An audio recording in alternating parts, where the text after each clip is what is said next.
नमस्कार बच्चों। इसमें ये इलेक्ट्रॉनिक्स एंड हार्डवेयर के अंदर इलेक्ट्रॉनिक मैकेनिक का 2 साल का ITI कोर्स के लिए उनका सेमेस्टर थर्ड का है, सेकेंड ईयर का।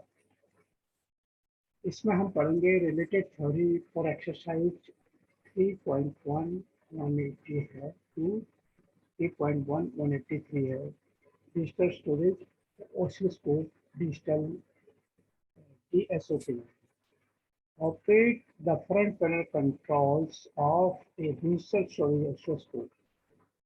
Objective होगा at the end of this lesson you shall be able to इसको पढ़ने के बाद आपको जो आप सक्षम हो जाएंगे डिफाइन डिजिटल स्टोरेज ऑसिलोस्कोप और डिजिटल DSO क्या है, डिजिटल स्टोरेज ऑसिलोस्कोप क्या है, ये बताने में आप हो जाएंगे, आपकी इसको नॉलेज हो जाएगी, इसका ज्ञान हो जाएगा। Compare DSO and analogue CRO, आपको इसमें आपको कंपेयर करना आप सीखेंगे कि डिजिटल स्टोरेज ऑसिलोस्कोप और कैथोड रे ऑसिलोस्कोप में क्या डिफरेंस है, वो आपको कंपेयर करना आप इसमें आपको बताया जाएगा। Draw the block diagram and explain the functions of each block, और इसमें ब्लॉक डायग्राम बनाकर आपको हर एक ब्लॉक का फंक्शन बताए जाएंगे। List the functions of each control on the front panel, और ईच कंट्रोल का जो फंक्शन है उसका लिस्ट बनाई जाएगी।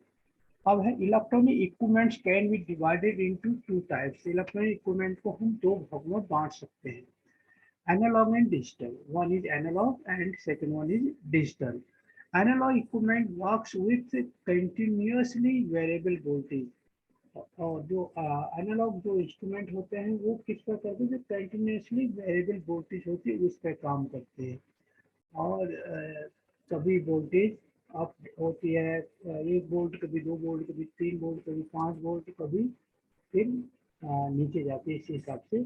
और जबकि while digital equipment works with binary numbers, और जब जो डिजिटल इक्विपमेंट्स होते हैं वो बाइनरी नंबर्स 1 और 0 पे वर्क करते हैं। दैट में रिप्रेजेंट वोल्टेज सैंपल्स, और इनको हम वोल्टेज सैंपल को भी रिप्रेजेंट करते हैं। 1 में होगा कि वोल्टेज है और 0 में है वोल्टेज नहीं है। फॉर एग्जांपल, ये conventional cassette player is an analogue device. जो कैसेट प्लेयर होता है वो क्या है, एनालॉग डिवाइस होता है। एक कॉम्पैक्ट डिस्क, जो कॉम्पैक्ट डिस्क प्लेयर है वो क्या है, डिजिटल डिवाइस है। Oscilloscope, oscilloscope also come in analog and digital types। जो ऑसिलोस्कोप हैं वो भी एनालॉग और डिजिटल 2 टाइप में आते हैं। An analog oscilloscope works by directly applying a voltage being measured to an electron being moving across the oscilloscope screen। अब क्या है कि एनालॉग जो एनालॉग ऑसिलोस्कोप होते हैं वो काम करते हैं, उनमें क्या करते हैं, डायरेक्टली वोल्टेज उस पर अप्लाई कर देते हैं, मेजरिंग, और जो करती है by measure to an electron, और वो क्या करती है, किससे, इलेक्ट्रॉन बीम से मेजर होती है जो एक ऑसिलोस्कोप के स्क्रीन में मूव करती है।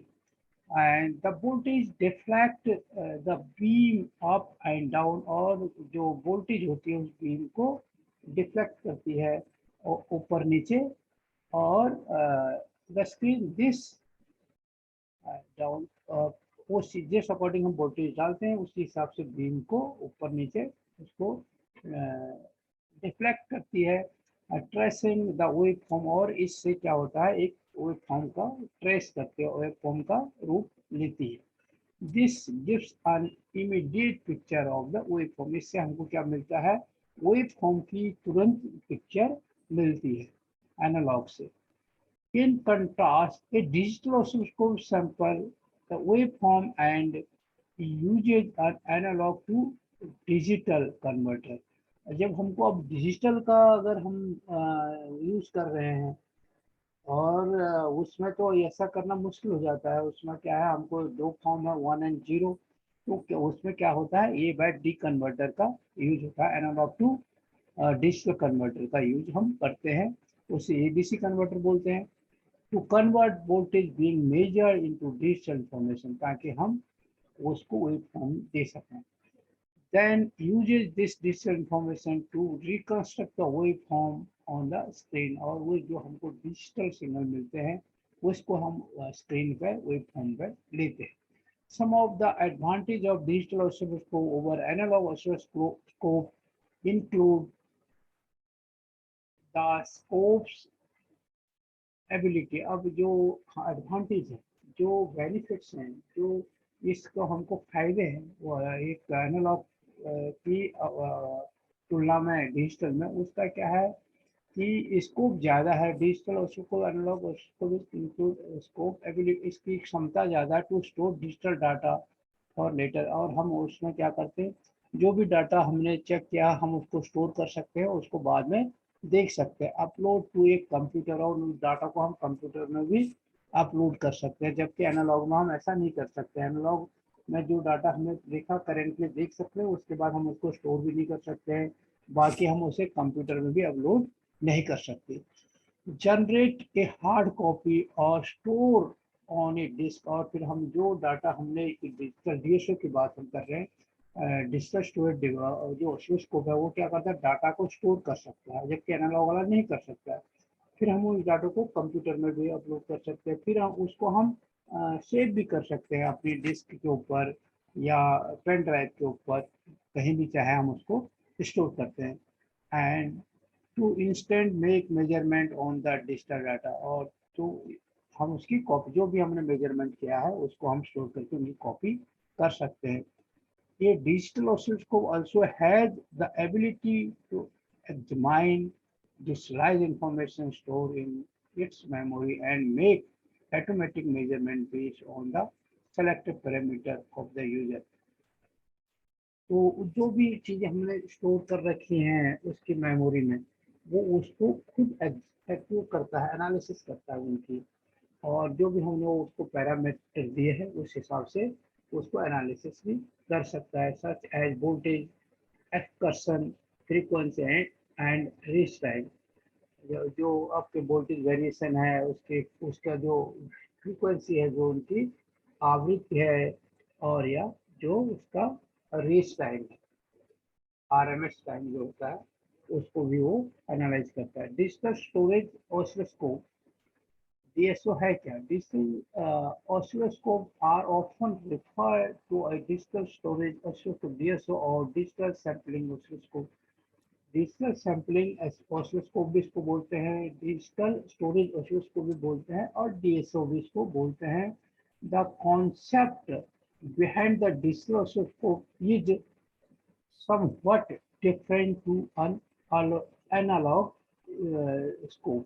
अब इसका कॉन्सेप्ट क्या है डिजिटल ऑसिलोस्कोप का, जो कुछ अलग चीजें हैं वो क्या है, rather than processing a signal in the analogue fashion they so convert them into a digital format. क्या होता है, जैसे तुमको जो भी जब हम सीआरओ में जो एनालॉग ऑसिलोस्कोप है उसमें देते हैं, वो सीधे क्या करता है, प्रोसेस करता है और आपको उसकी रे रिफ्लेक्ट करके आपको मेजरमेंट. ये क्या करता है कि जो भी सिग्नल आप देते हैं उनको पहले कन्वर्ट इनटू डिजिटल फॉर्मेट, उन सिग्नलों को पहले वो डिजिटल फॉर्मेट में कन्वर्ट करता है using analogue to digital converter. पहले एनालॉग टू डिजिटल कन्वर्ट करता है, then it stores the digital data in the memory. फिर उनको क्या करता है, उस डिजिटल डाटा को मेमोरी में स्टोर करता है. तो first it convert those analog signal into digital signal and then store them in its memory. अपनी मेमोरी में उनको स्टोर करता है and then process the signal display, और उसके बाद इनको डिजिटली प्रोसेस करता है. Finally it convert the resulting signal in a picture format. और फाइनली ये क्या करता है, जो सिग्नल इसने रिजल्ट जो इसने प्रोसेस किया है उसको क्या करता है, फिर ये डिजिटल फॉर्मेट में उसको डिस्प्ले करता है ऑन द स्क्रीन में, पिक्चर फॉर्मेट में डिस्प्ले करता है. पहले इसने क्या किया, आपके एनालॉग को डिजिटल में कन्वर्ट किया, उसके बाद उसने अपने मेमोरी देगा और प्रोसेस किया, एनालिसिस किया, जो भी करना है, उसके बाद आपको पिक्चर फॉर्मेट में उसके डिस्प्ले में दिखाता है. Since the wave form is stored in A digital format. अब क्या होता है, जो वेब फॉर्म होता है ये डिजिटल फॉर्मेट में होता है। The data can be process either with in the oscilloscope itself. अब क्या होता है, डाटा जो प्रोसेस करता है वो ओसिलोस्कोप के अंदर ही होता है, और इवन बाय पीसी कनेक्ट। और जो हम इसको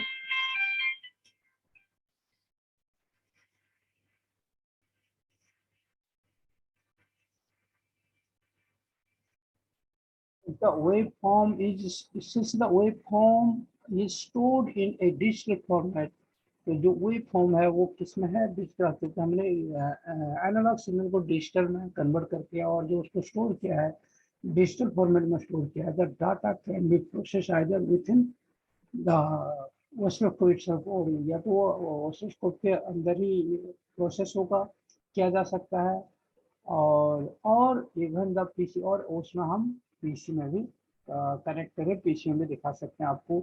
जो आपका कंप्यूटर स्क्रीन है वहाँ भी आप देख सकते हैं। One advantage of using the DSO is the storage. Store data can be use to visualize और process the signal at any time. और जो हमने जो डाटा को देखा है, स्टोर किया है, उसको हम कभी भी देख सकते हैं। द एनालॉग स्कोप, जो एनालॉग वो है हमारा ऑसिलोस्कोप, उसमें क्या होता है कि हम ऐसा नहीं कर, नॉट है मेमोरी, उसमें कोई मेमोरी नहीं होती है। Therefore the signal can be display only intensely, उसी समय सिग्नल को हम डिस्प्ले करा सकते हैं। और जैसे ही हम उसका हटाएंगे, कनेक्शन हटाएंगे, तो सिग्नल हम नहीं देख सकते क्योंकि उसमें स्टोरेज होती नहीं है। The transient part of the signal which may be vanish even the millisecond or microsecond cannot be observed using the analog। और जो बहुत शॉर्ट टाइम के लिए जो उसका पार्ट होता है सिग्नल का, बहुत कम समय के लिए आता है, बहुत, जिसमें को हम देख नहीं सकते, इमेजिन भी नहीं कर सकते हैं। तो डिजिटल या जो एनालॉग उसको उसमें हम देख नहीं सकते हैं, जबकि डिजिटल में हम उसको स्टोर करके बाद में देख सकते हैं। The DSO are widely use in many application in view of their flexibility and performance. और इसलिए डीएसओ को बहुत, इसका बहुत ज़्यादा क्षेत्र में इसको ज़्यादा यूज किया जा रहा है, क्योंकि इसका जो यूज है, जो इसके एप्लीकेशन है, वो इन व्यू ऑफ इसकी फ्लेक्सिबिलिटी के हिसाब से, क्योंकि हम उसको अपने हिसाब से जूम करके, टाइमिंग स्टॉप करके उस सिग्नल को हम देख सकते हैं। जबकि एनालॉग में क्या होता है कि रनिंग में होता है, सिग्नल जब आएगा जैसे फॉर्म में होगा उसे हमको दिखाई देगा। इस मत शो, तो figure 1 show the block diagram of DSO as consist of data acquisition, storage and data display. तो फिगर 1 में इसको दिखाया गया है। ये है इसका फिगर 1, इसमें दिखाया गया है। इसमें 3 पार्ट है। एक पार्ट ये है, इसमें आपका इनपुट है, और ये आपका कंट्रोल सर्किट है, और ये आपका इसकी मेमोरी सेक्शन है। यहाँ पे इसकी मेमोरी है जहाँ ये स्टोरेज करता है।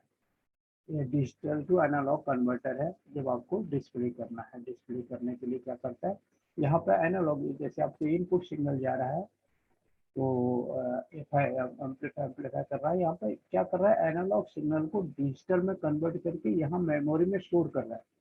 मेमोरी में स्टोर करने के बाद, प्रोसेस करने के बाद, फिर ये क्या करता है, डिजिटल सिग्नल को एनालॉग सिग्नल में कन्वर्ट करके आपको डिस्प्ले एम्पलीफायर के बाद डिस्प्ले यूनिट में दिखाता है। अब इस जो मेमोरी है, इस सिग्नल को आप अपने कंप्यूटर में देख सकते हो, इस सिग्नल को आप कहीं भी यूज कर सकते हो। जबकि ये वाला पोर्शन, जब हम बात करते हैं एनालॉग ऑसिलोस्कोप की, तो उसमें क्या है कि आपका ये मेमोरी वाला पोर्शन नहीं आता है, उसमें ये ए बाय डी कन्वर्ट भी नहीं है। जबकि आपके पास एनालॉग सिग्नल है, ये सिग्नल सीधे आपका डिस्प्ले यूनिट में पहुंच जाता है। इतना वाला पोर्शन जो हम बाकी देख रहे हैं, ये वाला पोर्शन उसमें नहीं होता है, वो सीधे डिस्प्ले यूनिट में चले जाता है। तो ये जो एडवांटेज है, ये मेन चीज़ है। दूसरी चीज़ क्या है, इसमें क्या है, डाटा एक्विजिशन है, डाटा को उसने लिया और एनालॉग डाटा को डिजिटल में कन्वर्ट किया पहले सेक्शन में जो है। उसके बाद जो मेमोरी सेक्शन दूसरा आपको दिखा रहे थे, उसमें स्टोरेज होता है। फिर डाटा जो डिस्प्ले सेक्शन है, उसमें क्या करा, वो डिजिटल सिग्नल को एनालॉग में कन्वर्ट करके फिर आपको डिस्प्ले में दिखाता है। तो data acquisition is earn out with the help of both analogue to digital और डिजिटल टू एनालॉग कन्वर्टर। अब इसमें दोनों होते हैं कि आप सेकंड पार्ट में आपने देखा कि डिजिटल को एनालॉग में कन्वर्ट कर रहा है और फर्स्ट पार्ट में क्या करता है, एनालॉग को डिजिटल में कन्वर्ट करता है। तो दोनों से ये पहले क्या कर रहा है, बाहर से आपका सिग्नल को ले रहा है, कोई एक्विजिशन कर रहा है योर सिग्नल्स जिसको आप मेजर कर रहे हैं। तो वो क्या है, एनालॉग सिग्नल है, उसको एनालॉग से डिजिटल में कन्वर्ट कर रहा है। फिर क्या जा रहा है, मेमोरी में स्टोर कर रहा है। मेमोरी के बाद फिर वही प्रोसेसर वहां से मेमोरी से एक्विजिशन कर रहा है डिजिटल सिग्नल को और उसको कन्वर्ट कर रहा है एनालॉग में, फिर आपको डिस्प्ले कर रहा है। which is used for digitalizing, storing and displaying analog waveform। अब क्योंकि आपको क्या है, आपने इनपुट एनालॉग सिग्नल दिया है, आपको आउटपुट एनालॉग चाहिए, तो ये सारा प्रोसेस इंटरनली ये करता है DSO. Overall operation is control by control circuit. अब इसमें एक अलग से कंट्रोल सर्किट होता है which is usually consist of macro processor. उसमें मैक्रो प्रोसेसर लगा होता है और उससे सारी चीज कंट्रोल होता है। तो दिस वन इज, ये आपका कंट्रोल सेक्शन है, इसके अंदर माइक्रो प्रोसेसर लगा है, वो इस सबको कंट्रोल कर रहा है। वो यहाँ पे आपका सैंपल एंड होल्ड ये सारी चीजों को कर रहा है। यहाँ पे भी उससे ट्रिगर ट्रिगर का हो रहा है, इसी से ये माइक्रो प्रोसेसर यहाँ पर लगा है। ए बाय डी कन्वर्टर को भी कंट्रोल कर रहा है, आपकी मेमोरी को भी कंट्रोल कर रहा है। आपके यहाँ पे जब डिस्प्ले हो रहा है तो वहाँ पे भी ये complete control of micro processor से किया जाता है। Data acquisition portion of the system consists of a sample and hold circuit and analog to digital converter। इसमें क्या है, सैंपल एंड होल्ड और सर्किट है और एनालॉग टू डिजिटल कन्वर्टर है, पहला जो पोर्शन है डाटा एक्विजिशन में। जो फर्स्ट डाटा एक्विजिशन करता है which continuously sample and digitalize input signal। क्या करता है कि जो इनपुट सिग्नल आता है उसको कंटिन्यूसली सैंपल एंड डिजिटलाइज कर सिग्नल में करता है at the rate of determined by sample clock. जो सैंपल क्लॉक है उसके रेट पर करता है and transit the digitalise data, और उसके बाद डिजिटलाइज डाटा को मेमोरी में भेजता है। The control circuit determine whether the successive data point are stored in successive memory location। अब जो कंट्रोल सर्किट है, जो आपको माइक्रो प्रोसेसर है, वो देखता है कि ये जो डाटा है जो आपने कन्वर्ट किया ए टू डी यानी एनालॉग टू डिजिटल, वो सही लोकेशन में स्टोर हुआ है नहीं। तो which is done by continuous updating memory, और उससे वो बार बार उसकी लोकेशन, उसके एड्रेस और उस सिग्नल को बार बार देखता है। when the memory is full, जब मेमोरी फुल हो जाता है, next data point from the ADC is store in first memory location. जब मेमोरी फुल हो जाती है तो राइटिंग ओवर द ओल्ड। अब क्या करता है कि जैसे मेमोरी फुल हो जाएगी तो क्या करेगा, तो जो सबसे पुरानी होगी उसके ऊपर ओवरराइट करना शुरू कर देगा। The data acquisition and the storage process is continuous till the control circuit receiving trigger signal। जब तक उसको ट्रिगर सिग्नल, जब तक आप इनपुट का सिग्नल देते रहोगे तब तक उसको ट्रिगर सिग्नल मिलता रहेगा। जब तक वो ट्रिगर सिग्नल मिलता रहेगा तब तक आपकी मेमोरी में डाटा स्टोर होता रहेगा। From either the input or from external trigger source। When the triggering occurs, जब ट्रिगरिंग होती है, the system stop and enter into the display mode of operation। और जैसे ट्रिगर होता है तो वो डिस्प्ले मोड में भी आपके ऑपरेशन शुरू होते हैं, in which all the some part of the memory data is repeatedly display on the cathode tube। और जैसे ही ट्रिगर होता है तो आपका कुछ डाटा क्या आ जाता है, मेमोरी में आ जाता है, मेमोरी स्टोर हो जाएगा। उसके बाद वो आप प्रोसेस होकर फिर आपके कैथोड ट्यूब के द्वारा उसके स्क्रीन पर भी जाता है और वहाँ आपको दिखाई देता है। In display operation two DAC, ये डीएसी है कि वहाँ पर दो डीएसी लगे हैं, digital to analogue converter are use which gives horizontal and vertical reflection. वहाँ दो एनालॉग टू डिजिटल कन्वर्टर वहाँ पर लगे हैं, analogue to digital to analogue converter लगे हैं जो क्या करते हैं, वर्टिकल और हॉरिजॉन्टल और डिफ्लेक्शन देते हैं वोल्टेज को। CRT data from the memory gives the vertical deflection of the electron being which while the time based counter keeps the horizontal। जो मेमोरी से डाटा आ जाता है उसको मिलता है वर्टिकल डिफ्लेक्शन, और जो हमारा टाइम बेस्ड काउंटर है वो हमको हॉरिजॉन्टल डिफ्लेक्शन देता है, और उससे हमें in the form of status sweep signal हमको उसके स्क्रीन पर मिलता है। The screen display consist of display dot representing the various data point, but the number of dots is very large as 1000 or more that they can blend together and appear a smooth continuous waveform। अब ये सब dot में होता है, dot में इतने नज़दीक होते हैं कि हमारे आंखों से हमको दिखाई नहीं देता है और हमको एक स्मूथ वेवफॉर्म के रूप में डिस्प्ले में दिखाई देता है। तो ये था आपका इसका the display operation and the operation process a front panel button and command of gesture सभी को भी new data application cycle। ठीक है, अब ये है, ये इसका वो है सर्किट डायग्राम है जो बताया, और जो ये हॉरिजॉन्टल सिग्नल देता है टाइम बेस्ड काउंटर, ये देता है आपको हॉरिजॉन्टल सिग्नल, और यहाँ से जो आते हैं वर्टिकल सिग्नल जाते हैं। दो ये कन्वर्टर ये है, ये भी डिजिटल टू एनालॉग कन्वर्टर है और ये भी डिजिटल टू एनालॉग कन्वर्टर दो लगे हैं। ये लगा है आपके हॉरिजॉन्टल सिग्नल के लिए है, तो तभी इन्हीं सिग्नल की मदद से आपकी वेव फॉर्म जो बीम आते हैं कैथोड पे एक डिस्प्ले पे, यहाँ पे वो वेव का फॉर्म लेती है। तो ये था बच्चों